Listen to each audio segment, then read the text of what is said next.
मित्रों, कल केंद्रीय मंत्री स्मृति ईरानी ने एक प्रेस कॉन्फ्रेंस की। इस प्रेस कॉन्फ्रेंस में वो अपने साथ दो तस्वीरें लेकर आई थी। एक तस्वीर भारत जोड़ो यात्रा की थी, जिसमें कि राहुल गांधी सलिल शेट्टी नाम के एक शख्स के साथ नजर आ रहे थे, जिसको कि यह बताया जा रहा है कि वो जो ओपन सोसाइटी है जॉर्ज सोरोस की, उसका वो एक तरह से ग्लोबल अध्यक्ष है।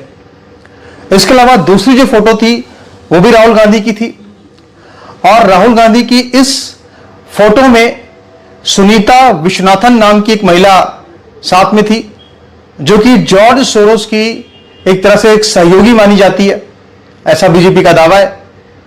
और हिंदू धर्म के खिलाफ उसने नफरत से भरी हुई, चिढ़ाने वाली नाना प्रकार की टिप्पणियां उसने पहले की हुई हैं, और वो इतनी ज्यादा उसका हिंदू विरोध प्रसिद्ध है कि अयोध्या के जो भोले भाले साधु संत हैं उनको भी जानकारी है, और उन्होंने अयोध्या में उसको प्रवेश करने से मना कर दिया था। तो ये जो दो प्रमुख तस्वीरें हैं, इन दो प्रमुख तस्वीरों को लेकर के स्मृति ईरानी देश के सामने आई, और उन्होंने एक बार फिर से जॉर्ज सोरोस का जो एजेंडा है उसको सामने रखा और देश को सावधान किया कि जॉर्ज सोरोस किस तरह से भारत में एक लोकप्रिय चुनी हुई सरकार को रास्ते से हटाना चाहता है। जो लोग गांव देहातों में रहते हैं, देश के गली कूचों में रहते हैं, उनको शायद इस नाम की कोई जानकारी भी नहीं होगी कि कौन है जॉर्ज सोरोस। तो जॉर्ज सोरोस जो है वो अमेरिका का उद्योगपति है। वैसे वो यहूदी है। उसका जन्म हंगरी के बुडापेस्ट में हुआ था 1930 ईस्वी में। उसकी उम्र लगभग 92 साल है। उसके पास लगभग 6.7 बिलियन डॉलर की बहुत बड़ी, बहुत अकूत संपत्ति है। लगभग 55,000 करोड़ रुपए होते हैं इतने पैसे। उसके पास 70 देशों में उसकी एक ग्लोबल सोसाइटी है, ओपन सोसाइटी है। उसका 70 देशों में नेटवर्क है। वो एनजीओ के माध्यम से अपने लोगों को पैसा फंड करता है, और उसके माध्यम से वहां पे सरकारों के अंदर एक दखल देता है, एक दखलंदाजी करता है। और उसको सबसे ज्यादा नफरत राष्ट्रवादी सरकारों से है। यानी जो देश हैं, जो लोग, जो पार्टियां हैं, जो राष्ट्र के प्रति जिनका प्रेम है, जो राष्ट्र से प्रेम करती हैं, उन पार्टियों को हटाने में सदैव उसकी दिलचस्पी रहती है। जैसे कि साल 2003 में जॉर्ज सोरोस ने जॉर्ज बुश के खिलाफ यह बयान दिया था कि जॉर्ज बुश को चुनाव हराना उसके लिए जीवन और मौत का प्रश्न है। कहते हैं कि उसने अमेरिका के चुनाव में उस समय जॉर्ज बुश को हराने के लिए 250 करोड़ रुपए खर्च किए थे, और आखिरकार वो जॉर्ज सोरोस की जो पार्टी है, माफ कीजिएगा, जो जॉर्ज बुश की जो पार्टी है, रिपब्लिकन पार्टी, उसको हराने में वो कामयाब रहा। इसके बाद अभी डोनाल्ड ट्रंप, जो कि रिपब्लिकन पार्टी से आते हैं, वो भी वहां की राष्ट्रवादी पार्टी है अमेरिका की, तो ट्रंप को हराने में भी इसका एक बहुत प्रमुख योगदान रहा, क्योंकि ये एक पूरी तरह से जिहाद परस्त व्यक्ति है। और जो जिहाद के खिलाफ जो कार्रवाइयां ट्रंप कर रहे थे वो उसको बर्दाश्त नहीं हुई, तो उसने वहां पर भी जो है ऐलान करके खूब पैसा पंप किया ट्रंप के खिलाफ, और वहां पे ट्रंप को हरा दिया। और मित्रों, ये बात बहुत ही ध्यान रखने के योग्य है कि इसी साल जर्मनी में जॉर्ज सोरोस ने एक प्रेस कॉन्फ्रेंस की थी, और उसमें एक प्रेस कॉन्फ्रेंस करके प्रधानमंत्री मोदी को ललकारा था, और यह कहा था कि प्रधानमंत्री मोदी को संसद के अंदर अदानी के मुद्दे पर जवाब देना पड़ेगा। यानी कि वो सीधे सीधे भारत के अंदर दखल दे रहा था। उसने अपनी मंशा पहली बार खुल के जाहिर की, और उसने ये कहा कि 2019 में वो मोदी को नहीं हटा पाया, लेकिन 2024 में वो किसी भी कीमत पर मोदी को हटा करके दिखा देगा। उसने खुली चुनौती, ओपन चैलेंज दे रखा है प्रधानमंत्री मोदी को। और वो उसके पास जो अकूत संपत्ति है, वो अकूत संपत्ति अपनी प्रधानमंत्री मोदी को हटाने के लिए खर्च कर रहा है।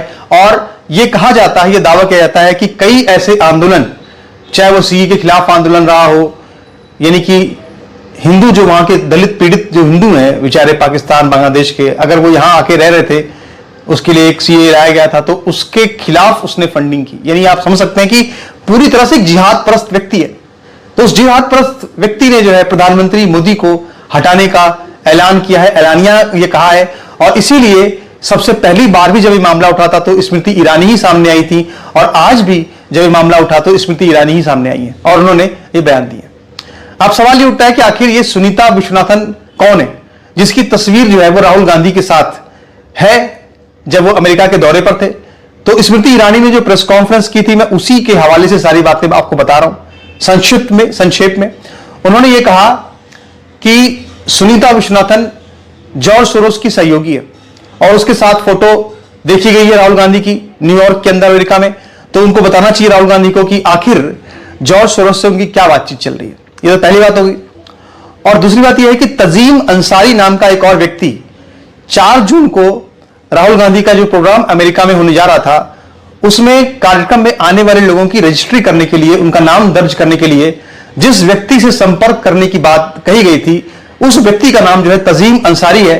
और तजीम अंसारी जो है वो जमाते इस्लामी से जुड़ा हुआ है। ये जो दावा है स्मृति ईरानी ने किया है, और उन्होंने ये दावे का आधार क्या बताया है, उन्होंने ये कहा है कि 2019 में, फरवरी 2019 में यूएस कांग्रेस के अंदर एक प्रस्ताव आया था और उस प्रस्ताव में कहा गया था कि तजीम अंसारी जो है ये जमाते इस्लामी से जुड़ा हुआ है। तो सवाल ये उठता है कि आखिर इस तरह के लोगों से, जो कि एक कट्टरपंथी पृष्ठभूमि से आते हैं, ऐसे लोगों के साथ राहुल गांधी आखिर समझौते क्यों कर रहे हैं? प्रधानमंत्री मोदी को हटाने के लिए आखिर वो क्या चाहते हैं? तो यहां पे एक और बहुत महत्वपूर्ण पहलू यह है कि आखिर सुनीता विश्वनाथन जिसके साथ राहुल गांधी की फोटो आई है, वो किस तरह की महिला है।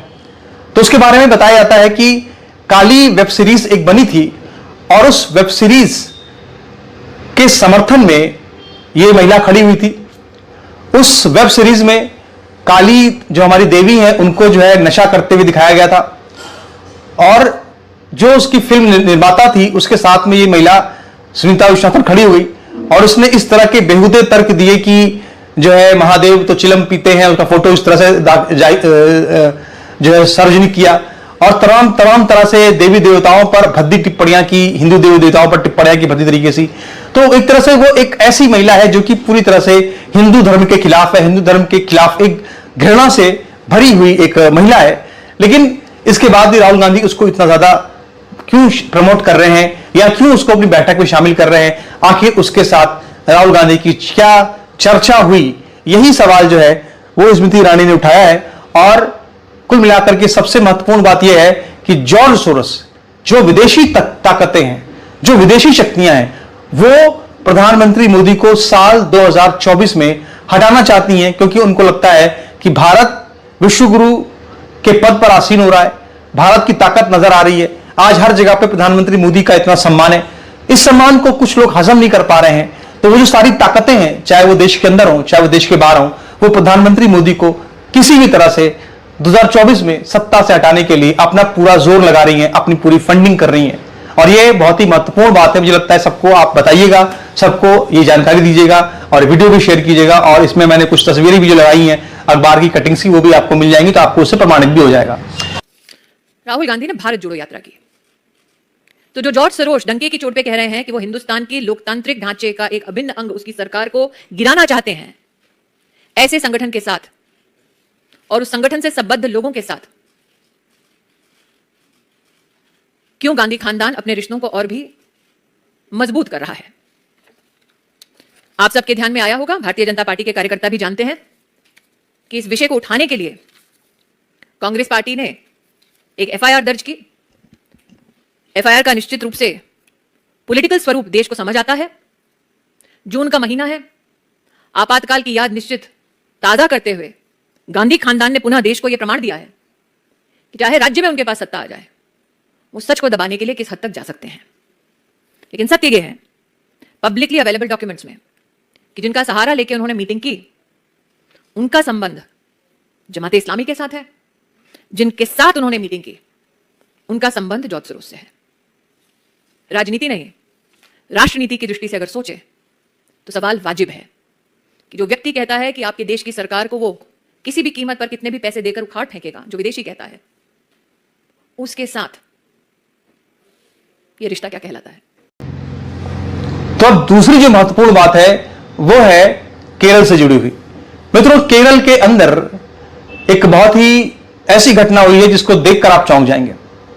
अब्दुल नसीर मदनी, जो कि 1998 और 2003 इन 2 बम धमाकों का वो आरोपी है। 1998 में धमाका हुआ था कोयम्बतूर में, जिसमें कि लोग मरे थे। इसके अलावा एक धमाका बेंगलुरु में हुआ था, उसमें भी लोगों की मौत हुई थी। कुल मिलाकर के 58 लोगों की मौत और 200 लोग जो घायल हुए थे आतंकवादी हमलों में, उसका ये एक तरह से आरोपी है, उसका एक तरह से गुनहगार है, इसका केस चल रहा है। लेकिन इसने सुप्रीम कोर्ट के अंदर अजय रस्तोगी और बेला त्रिवेदी की जो सुप्रीम कोर्ट की बेंच थी, उसके सामने इसने एक याचिका लगाई इस आतंकवाद के आरोपी ने, अब्दुल नदीम मदनी ने। और इसने जो है अपनी याचिका में यह कहा कि स्वास्थ्य कारणों से उसको जो है केरल में शिफ्ट किया जाए। तो ये समझ में नहीं आया कि आखिर केरल जाने से स्वास्थ्य कैसे सुधर जाएगा, ये बात मेरे बिल्कुल समझ में नहीं आई। खैर चलो ठीक है, तो केरल उसको शिफ्ट करने का ऑर्डर दे दिया गया सुप्रीम कोर्ट की तरफ से। और वो एक पार्टी भी चलाता है जिसका नाम पीडीपी है, वहां पे People's Democratic Front, People's Democratic Party, और इसका वो अध्यक्ष भी है। तो जब वो वहां पे केरल के अंदर पहुंचा तो जो उसके समर्थक थे, जाहिर सी बात है उसके जो मुस्लिम समर्थक थे, जो जिहादी थे, उन्होंने उसका बहुत ही भव्य स्वागत किया। और इससे ये समझ में आता है कि जो कट्टरपंथ है, जो आतंकवादी विचारधारा है, वो केरल के अंदर जो मुस्लिम हैं उनके एक वर्ग के अंदर, उनके एक बड़े हिस्से में, या कह सकते हैं कि किस तरह से, क्योंकि वहां पीएफआई को बहुत बड़ा सपोर्ट है, वहां पीएफआई के संगठन की जड़ें हैं। हालांकि उसे बैन लग गया है, पर कितना वो कारगर है, किस तरह से वो लोग वहां पर अभी भी एक्टिव है, अंडरग्राउंड क्या है वो हमें जानकारी उतनी पता करनी चाहिए।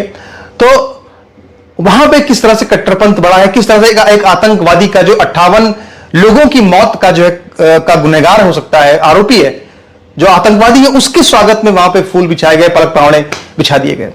यानी, और सबसे बड़ी बात यह है कि ये जो घटना सामने आई, इस घटना के ऊपर किसी ने कोई रिपोर्ट नहीं की।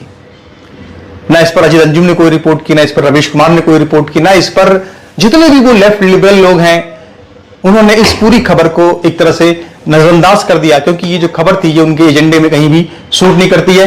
लेकिन ये बहुत ही महत्वपूर्ण समाचार है और मैं समझता हूं कि देश के जन जन तक ये समाचार पहुंचना चाहिए। इसीलिए आप इस YouTube वीडियो को जरूर आप शेयर करेंगे हर जगह पे, आपसे मेरी प्रार्थना है। इसके अलावा इस वीडियो को आप जरूर लाइक कीजिएगा, जरूर शेयर कीजिएगा, इस YouTube चैनल को आप सब्सक्राइब जरूर कर लीजिएगा। मित्रों नमस्कार, भारत माता की जय, वंदे मातरम, जय श्री राम, हर हर महादेव, धन्यवाद।